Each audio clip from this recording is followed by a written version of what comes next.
okay, of this war which has been continuing for years now, we can now end by offering a comment based on what has come from the Quran. What is going to be the result of this war? And my answer is,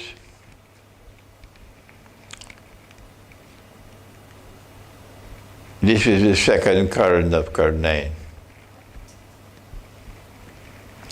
And therefore, it is not Ukraine which has to be defeated. That's not the wrong. This is a war in which NATO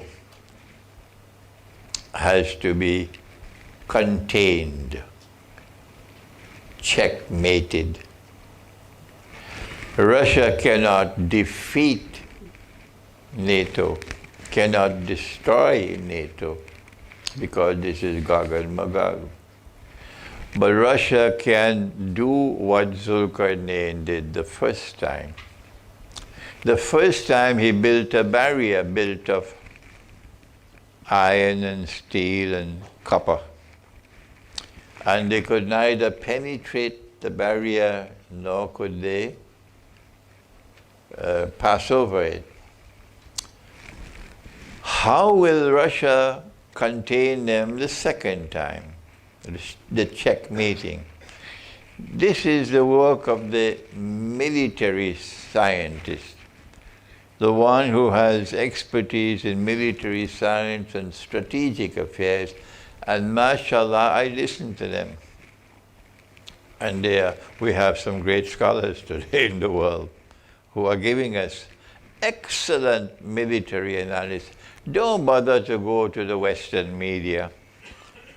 The Western media is equivalent of something in French. The woman used the term in French, blah blah. It's just blah blah. Huh? It's just bogus news in the Western media. Don't bother with that. Search for an independent source of news and analysis. How will Russia contain the Western world? There are two possibilities before us. I know which one you would want. And that is that the war will continue until it is a stalemate. Ukraine can fight no more, and the Western world does not want to intervene and face Russia militarily. So the war will go to a stalemate, and that is where NATO is now contained, checkmated, without nuclear war. But there is the other possibility, and that is that when it becomes clear that Ukraine is losing the war, the battle, for example, of Bakhmut is now coming to a close. The Russians have encircled Bakhmut from all three sides, and the last remaining side is now slowly, the pincher is coming, they'll take it. And if they do that, then they will have surrounded the whole of Bakhmut. And somebody going to lose their head for making this terrible mistake, because it's an elementary military science. You do not allow the enemy to surround you, okay? If this is what's going to happen in Bakhmut within the next few days, then the forces, the Ukrainian forces in Bakhmut will have to surrender. They'll have to surrender to Russia because they can't fight anymore. They can't get any weapons, they can't get any ammunition, they can't get any more soldiers coming in, and they will be forced to surrender. If Bakhmut surrenders, then this will be a severe blow to the Western propaganda machine. And that will have an effect upon the people in the West. And that may lead NATO to seek to escalate the war in order to save face. And that escalation of the war, in order to save face, could lead to nuclear war.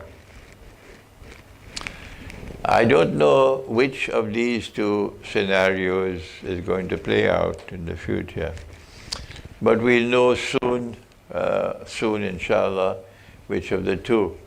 I want to end now by saying that Russia does not have to defeat Ukraine to win this war. No. Ukraine doesn't have to surrender to Russia. All that Russia has to do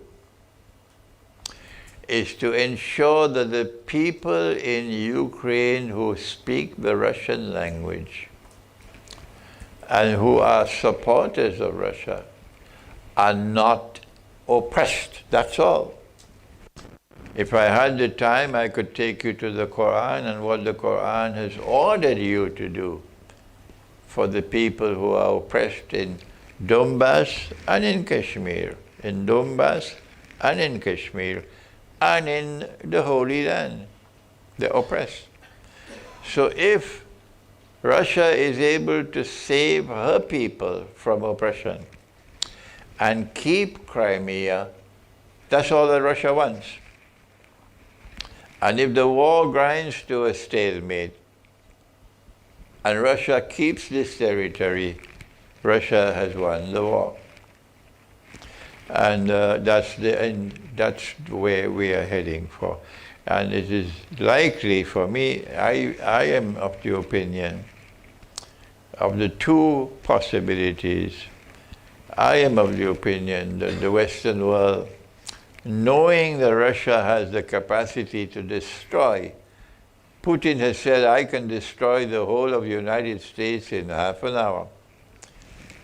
So therefore Britain, you can be gone in 10 minutes. Yeah. My feeling is that the war is going to take us to nuclear war. Why?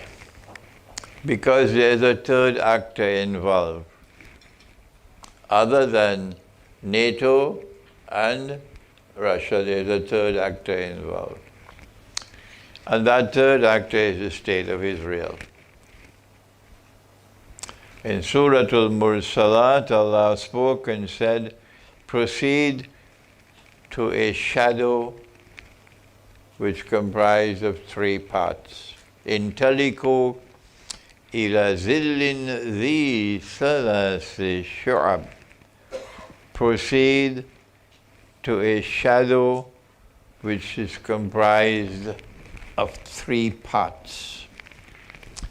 I wrote Jerusalem in the Quran 20-something years ago. And in Jerusalem in the Quran, I recognize it to be Dajjal, and Dajjal's footprints are in three parts. A day like a year, a day like a month, a day like a week, according to the Prophet, alayhi salatu wassalam. And in a day like a year, Dajjal gave us Pax Britannica. It's there on the cover of the book, Jerusalem in the Quran. And in a day like a month, he gave us Pax Americana. But the movement from Pax Britannica to Pax Americana could not take place without great wars.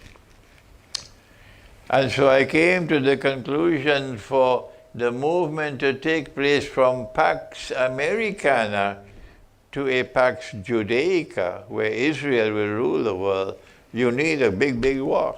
And that's the Malhama. That's the Armageddon. So I am of the opinion that there's a third actor at work, and that's Israel and the Israeli Mossad, who want nuclear war. And when they get nuclear war, they expect that these two actors will mutually destroy each other. So there'll be no more NATO and no more Russia and China, and so Israel can now move forward and assume the position of ruling state in the world and bring Pax Judaica into being.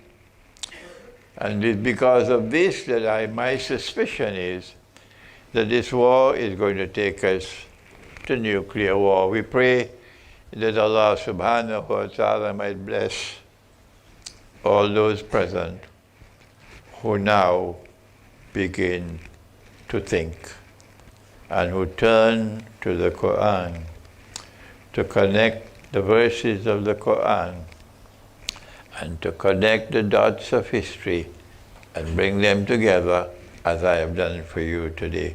ربنا تقبل منا إنك أنت السميع